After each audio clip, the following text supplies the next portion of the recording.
I asked AI to create concepts for 8 brand new Pokemon. Then I generated their designs with an AI image creator, remade them as usable sprites, added them into the game and gave them stats, abilities and moves based on what ChatGPT and other AI tools decide to be the most fitting.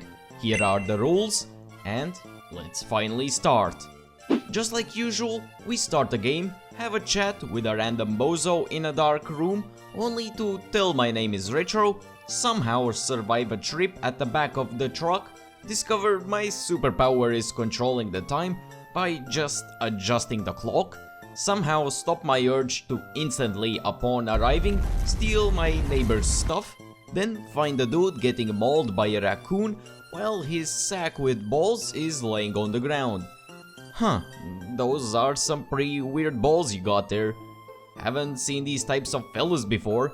Since I have no other real choice, I picked a sentient leaf and somehow clap a whole mammal with that. Neat. As a thanks for saving his life, the professor gives me a leaf. I know I picked it myself, but I didn't have any other choice.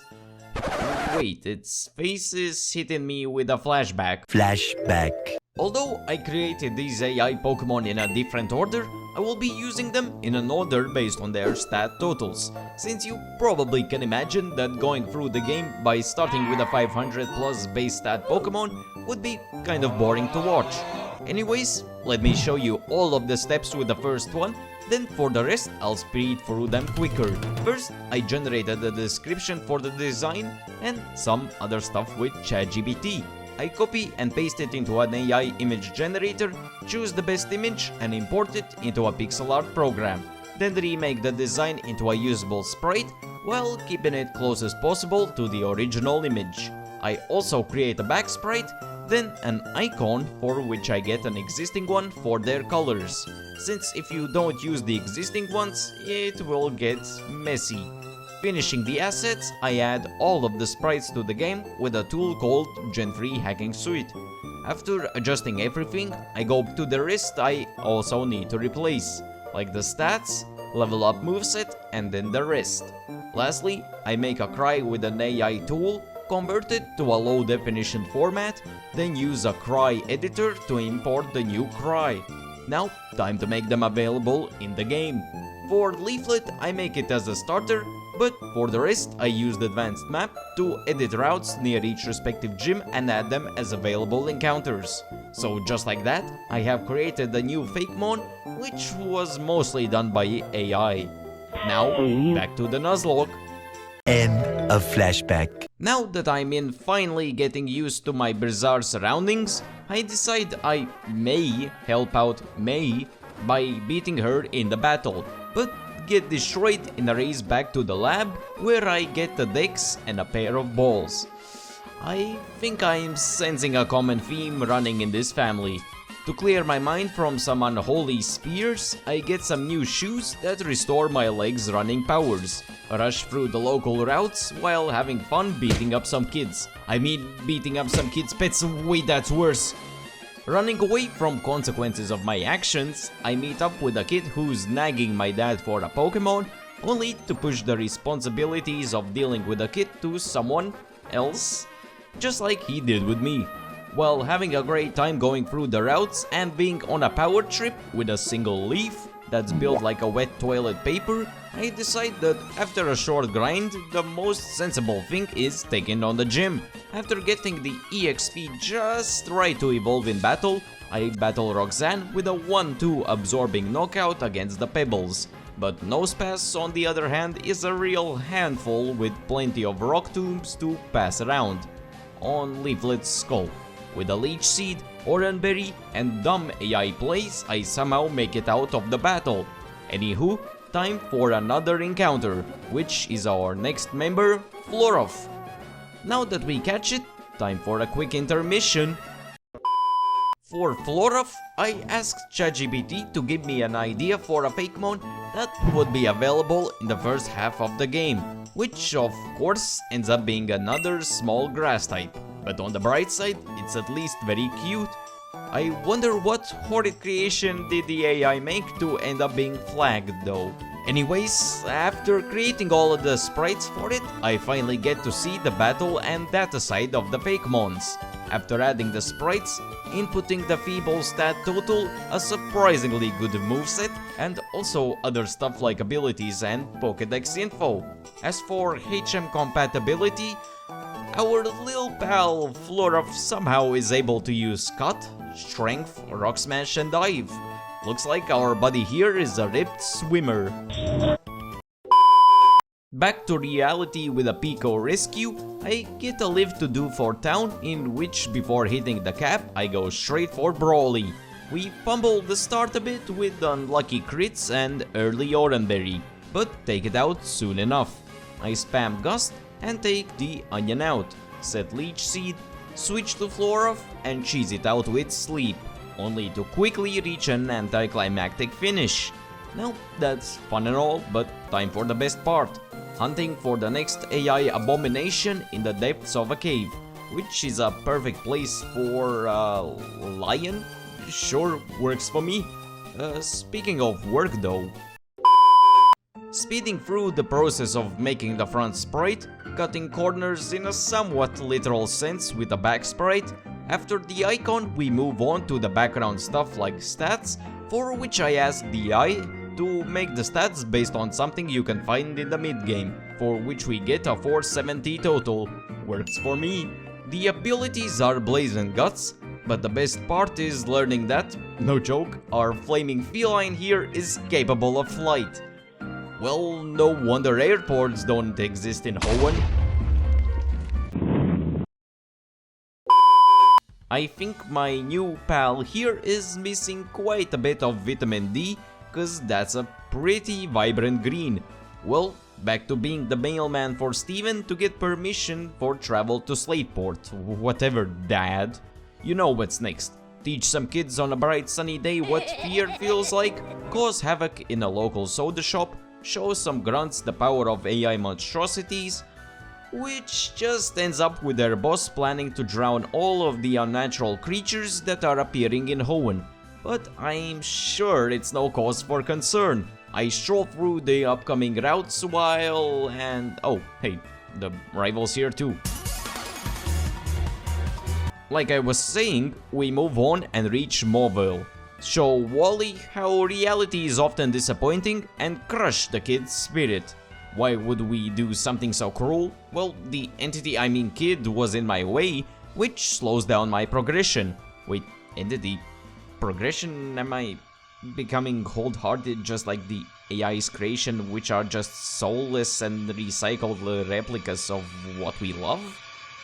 Psst, oh, you goofy gooper, of course not. Imagine building lore for a Pokemon Challenge Run. Instead, time to show Gramps what a real battle looks like.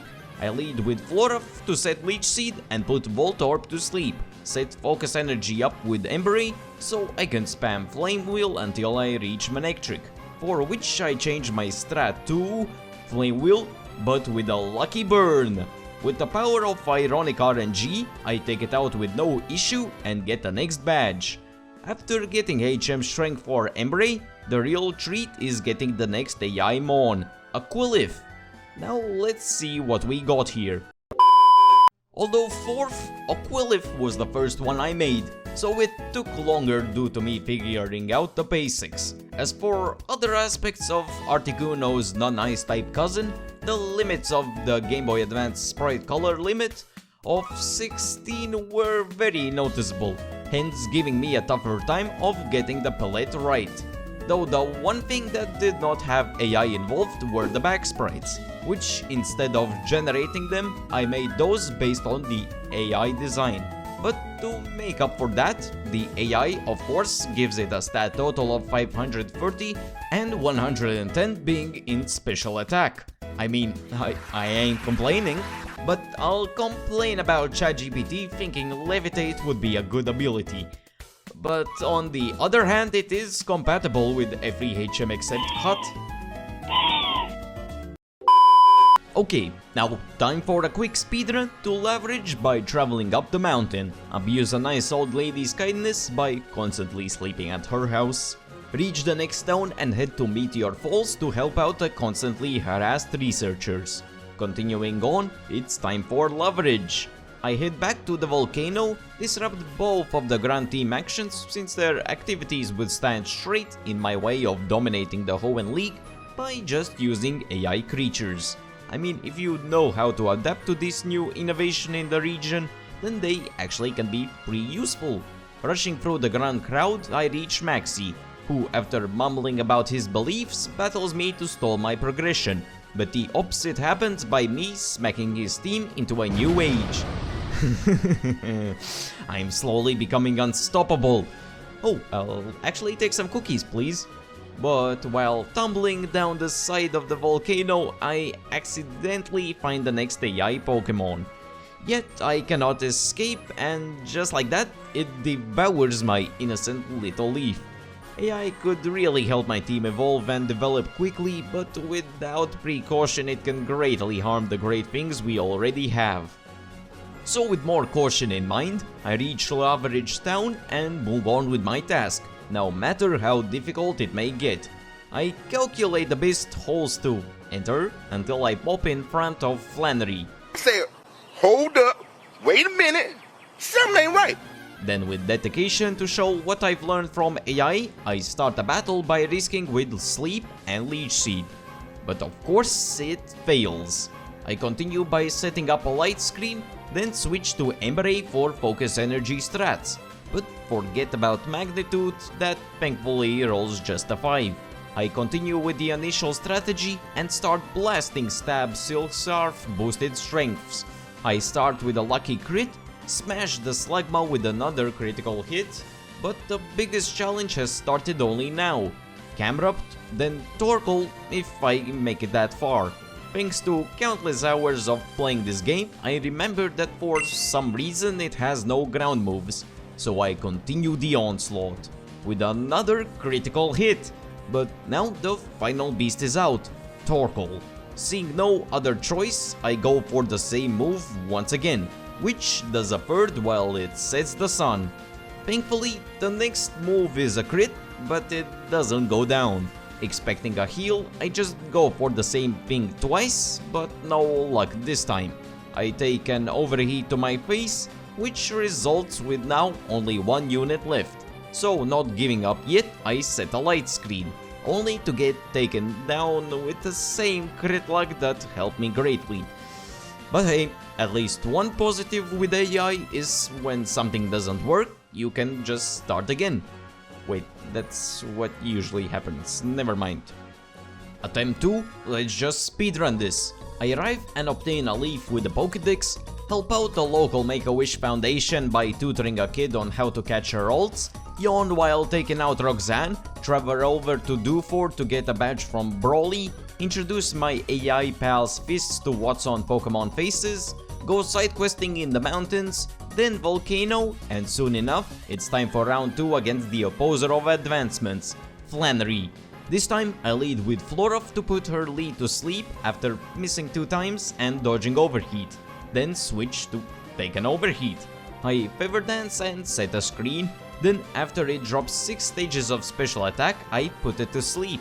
Then set up with Leaflet and also use Leech Seed to trigger her potions while not caring about damage. 6 growths and a potion waste later, I take out Numel, but of course barely don't KO Camerupt. And just like that, it's a shame to see our starter go. Aquilif takes it down while setting up light screen to stall out the sun. Predicting an overheat, I change to Embrace to waste its weight herb, but of course it gets a crit. Backed into a corner, I decide to send in Florov, so at least we get some special attack drops. But it for some reason goes for Body Slam, which lets us set up light screen, do big damage with Psybeams, but it attracts us while surviving and healing up. With everything on the line, I risk it all with a Psybeam that gets through Attract and KOs it with a critical hit. I don't know your secrets, Robot Bird, but maybe you're not so bad after all. As for our unnatural Leaf colleague, it's a shame it got ended, but it was going to be replaced by a higher capability creature anyways, so it at least went out in the blaze of glory and the name of science. Bit of an ironic encounter later, we get our first of many drastically stronger upgrades, Viper Tide. Can't wait to see what type of leaves this beast can take down, but first... The thing you're probably wondering is... what type of HMs does this dentist's worst nightmare compatible with? Well, cut, strength, and rock smash can be plausible, maybe surf and dive as well. But wait, there's more! Flash, waterfall, oh boy, at least we make some sense and don't get flying, right? You have to be joking. Actually, I wonder what the base stats are. Oh, it's 530 again. I mean, I am the one who's using them for the Nuzlocke, so I'll take anything powerful I can get, even if that means I end up with the goofiest stuff like a fire type that can swim across the ocean, or a snake with more teeth than glitches in BDSP.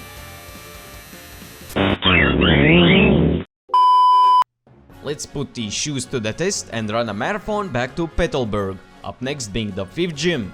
Carving out a path to the gym leader and barely not over-leveling on purpose, I engage in battle with the usual origin story of Redditors, an absent father. With Embere, I try to quickly take out Spinda, but it survives and pulls its confusion gimmick. I take it out by just brute forcing, but turns out Norman thinks that it's a good time for slacking. So I switch to avoid the counter, use the Truan turn to put it to sleep, low its attack with the Feather Dance, and switch again to decrease its attack even more with Intimidate, and resist the imminent Dark move.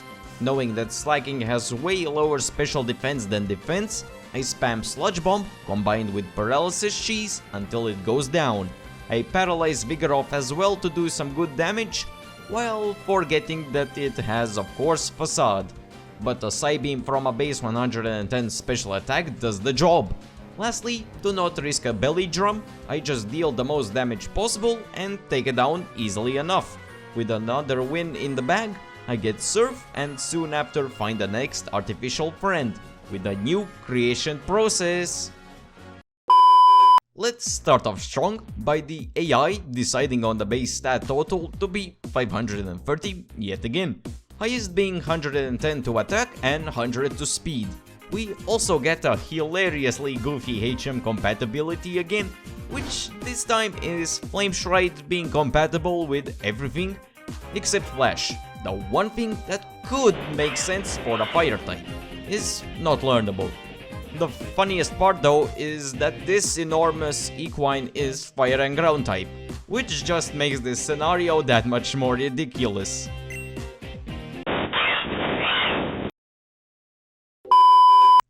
Traveling through the water routes while also getting Ice Beam, I travel back to Mobville to surf over the right side, where I meet the stoner Steven. But after having a shock of almost losing my new steed, I reach the Weather Institute, where the Okugans were trying to halt research of implementing AI into weather-related technology. But after a good whooping, they scatter real quick. One boring May battle later, we finally reach Fortree, to most importantly meet up with Steven and get access to the gym. Clearing up trainers and some prep later, it's time to take down Winona. Since the main threat is Alteria with Earthquake, I decide to use my fire types for the start, then leave the rest strictly for Alteria. After 2 stomps, Swablu goes down, paralyze Pelipper while dodging moves and tearing it down with sludge bombs, but now it's time for the ace. Before switching out, I cripple Alteria with a paralysis, slow down the setup with Feather Dances, and break it down with Psybeams while also wasting her potions. To take down Tropius, I set up a light screen, switch to Embrace right as it sets up the sun perfectly. After a clean one-shot, out comes Skarmory that quickly follows Tropius' fate and resulting in a surprisingly easy win. With a new badge, time to retrieve our second last AI member, Aquaraptor. And that of course also means... To get something new, yet interesting, I asked the AI to make all of the aspects random, yet I still end up with something that somewhat makes sense. Oh well, let's make the most of it. The back sprite probably is one of the best out of all the ones I made, and the icon turns out pretty good as well. But after implementing the sprites, let's see what cooked up for the info. Water Dragon, 110 attack and 110 speed. Dragon Dance at level 21. Intimidate as a possible ability. Yep, okay, looks like ChatGPT burned the whole restaurant down with its cooking. Oh, and throw in also being compatible with all of the HMs as well. Some traveling later, we reach Lily Cove, where we get May off our back. Go back a bit to swim and head up to Mount Pyre, so that Team Aqua's impending plans can be stopped. Defeating the grunts, I learn of their plans. Since I have been stopping their attempts at halting development of AI, they have no choice but to take matters into their own hands to provoke the fabled legends and cause enough panic, while amidst that they would stop AI-related technologies in the background. That's actually kind of smart to use the incorrect orbs to anger them. I mean, imagine thinking the opposite colored orbs being used while thinking they're the correct ones. After that, I head straight to tackling them head-on at their headquarters, starting with the magma, due to them clumsily leaving a key to their base right at a crime scene. Oh boy. Getting to the volcano, I head into their base, take down plenty of grunts and battle Mexi head-on. Although seeming at first to be a notable threat, his party goes down easily with no sweat. Mighty Anna goes down to 2 surfs, Crobat is wiped with 2 more surfs and 2 crunches that leads into Camrupt, which we defeat with an easy read and 3 simple psychics. After the battle, I whoosh back to Slateport to catch a break and have a bit of fun by seeing the newest marine biology developments, but Team Aqua has other plans and ruins the show. Accepting the fate of no grind means no progress, I just head straight to their hideout to get my daily steps, get the Master Ball to simplify getting our last member, and see that, of course, they escape as soon as I reach them. Heading to Moss Deep City, we can reach the 7 gym leaders. I puzzle my way through the tiles and battles with no real issue, excepting sweating real hard against the Wobbuffet. Then soon enough we come face to face, and face off against Tate and Liza. Starting against Xatu and Claydol, I set up light screen and use Surf, while Xatu uses Calm Mind, which Claydol follows up with a fair bit of damage to Aqua Raptor. I double down on Xatu to stop its setup, while they both repeat the same moves. But of course, this time it had to be a critical hit. There goes our strongest one yet. Intimidating to decrease attack and Fly thankfully taking out Xatu, that's then followed up with a Karma ensued crit that we also take out Claydol. But now, time to deal with their aces. Since I know that they don't have rock moves for some reason, I damage Solrock with a lucky special defense drop, while switching into Embrace predicting the sun. I double down on Solrock first to gain a 2v1 advantage, but Lunatone starts setting up coal mines. I get light screen back up and use focus energy, but with more of a solid ground to stand on, I use psychic to dish out damage, then double kick to roll for crits twice, but even as crits I do little damage. I decide to risk it and repeat the same 2 moves, which after 2 more crits pays off with just a 1 very unlucky loss. But hey, at least I get Calm Mind myself and access to our final party member. Although if we lose any more AI Pokemon, we won't have a full team. With a quick swim in the nearby waters, I want to introduce you to Aerolith, yet another creature that has a segment.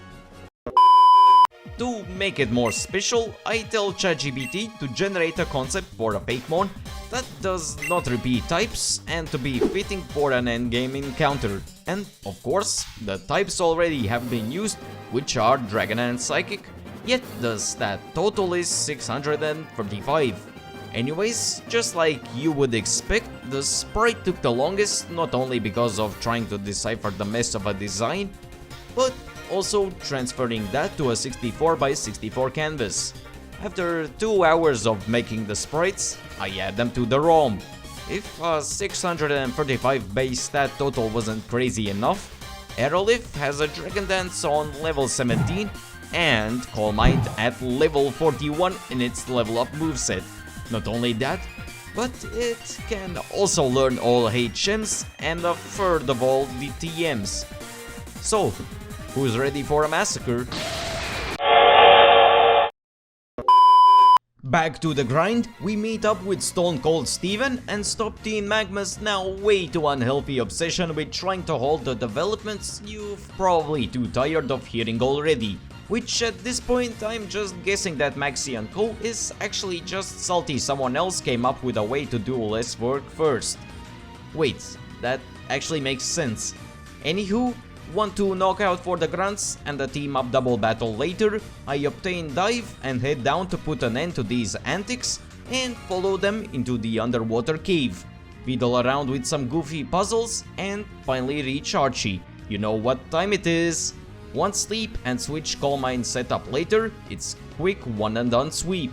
I deal with the baddies, go to Suitopolis to see the big boys arguing about whose turn it is to cause multiple year chaos across the lands, find the appropriately dressed Wallace, only for him to hold the answer of where to go above my head. Then, after being a smart 6x 3-year-old kid, I go to Sky Pillar to tattle on Groudon and Kyogre by snitching to Rayquaza. It sorts out the best by telling them no games for a week, which works as always. Finally getting all of this sorted out, Archie and Maxi pull a South Park sorry and get off completely scot-free. But I'm just happy that I can go to the last gym. But before that, I go snag the TM for Thunderbolt, just in case. I enter the gym, level up so my level goes up in the battle, and after all of that prep, time for the battle against the final gym leader. Since he starts with a high and mighty Love Disc, I put it to sleep and set up with Calm Mind.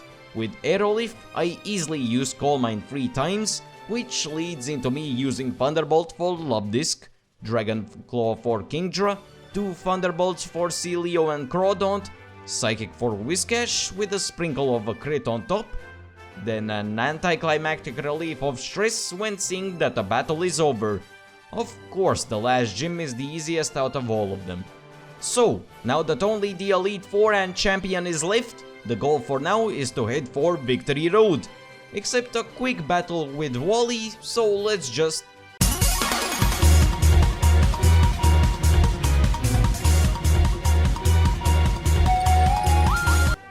There it is.